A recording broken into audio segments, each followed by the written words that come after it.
Hi అండి, welcome to Nishi channel. ఇంట్లోనే చాలా సింపుల్గా ఇలా మిల్ మేకర్ పలావ్ ట్రై చేసి చూడండి. అంతేకాకుండా లంచ్ బాక్స్లోకి సెట్ అయ్యేలా సింపుల్ ప్రాసెస్తో చాలా టేస్టీగా ఒకసారి ఇలా చేసి చూడండి.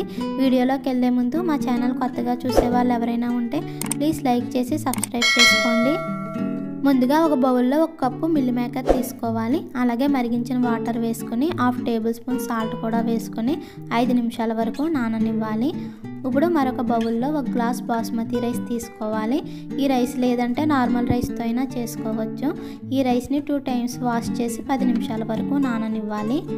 ఇప్పుడు 5 నిమిషాలు అయ్యేసరికి మిల్ మేకర్ మొత్తం వాటర్ పీల్చేసింది కాబట్టి మిల్ మేకర్లో ఉన్న వాటర్ మొత్తం ఒకసారి గట్టిగా పిండి మిల్ మేకర్ని మరొక బౌల్లోకి సెపరేట్ చేసుకోవాలి.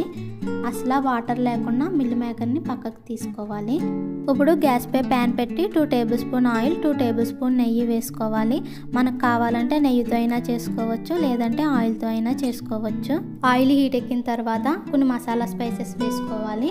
2 బిర్యానీ ఆకులు, 3 యాలకులు, 4 లవంగాలు, 2 మరాఠీ పూలు, 2 మరాఠీ మొగ్గలు, 2 అంగుళాల దాల్చిన చెక్క ముక్క, 1 జాంపత్రి వేసుకుని లైట్గా ఫ్రై చేయాలి.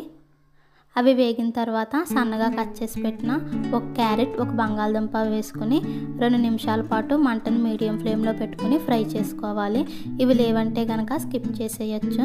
ఇవి ఫ్రై అయిన తర్వాత సన్నగా కట్ చేసి పెట్టుకున్న 1 ఉల్లిపాయ, 4 పచ్చిమిర్చి వేసుకుని ఫ్రై చేసుకోవాలి. అవి వేగిన తర్వాత 1 టేబుల్ స్పూన్ అల్లం వెల్లుల్లి పేస్ట్, 1/2 టేబుల్ స్పూన్ పసుపు వేసుకుని పచ్చివాసన పోయేంత వరకు ఫ్రై చేసుకోవాలి. ఇవి ఫ్రై చేసుకున్నప్పుడే 2 టేబుల్ స్పూన్ జీడిపప్పు కూడా వేసుకుని ఫ్రై చేసుకోవాలి.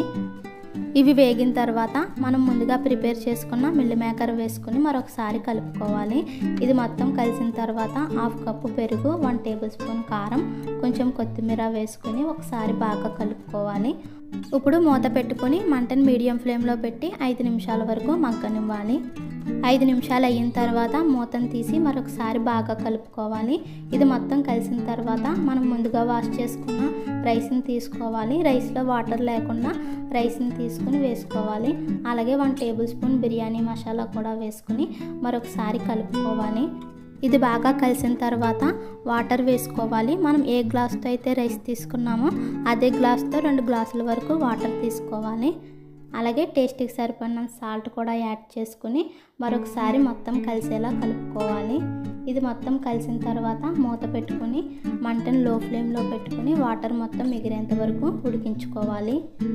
ఇప్పుడు పలావ్ ఉడికిందో లేదో చూద్దాం. మూతను తీసుకుని మరొకసారి పలావ్ మొత్తం మిక్స్ చేయాలి.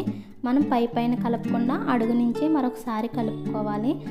ఇది మొత్తం బాగా కలిసిన తర్వాత రైస్ ఉడికిందో లేదో చూసుకోవాలి. అంతే, మనకి పలావ్ అనేది పర్ఫెక్ట్గా రెడీ అయిపోయింది. ఇప్పుడు గ్యాస్ ఆఫ్ చేసుకుని ప్లేట్లోకి సర్వ్ చేసుకోవాలి. అంతే, చాలా సింపుల్గా మిల్ మేకర్ పలావ్ రెడీ అయిపోయింది. మీకు కూడా నచ్చినట్లయితే మా ఛానల్ని లైక్ చేయండి, షేర్ చేయండి, సబ్స్క్రైబ్ చేసి పక్కనే ఉన్న బెల్ బటన్ని క్లిక్ చేయండి. Thank you for watching.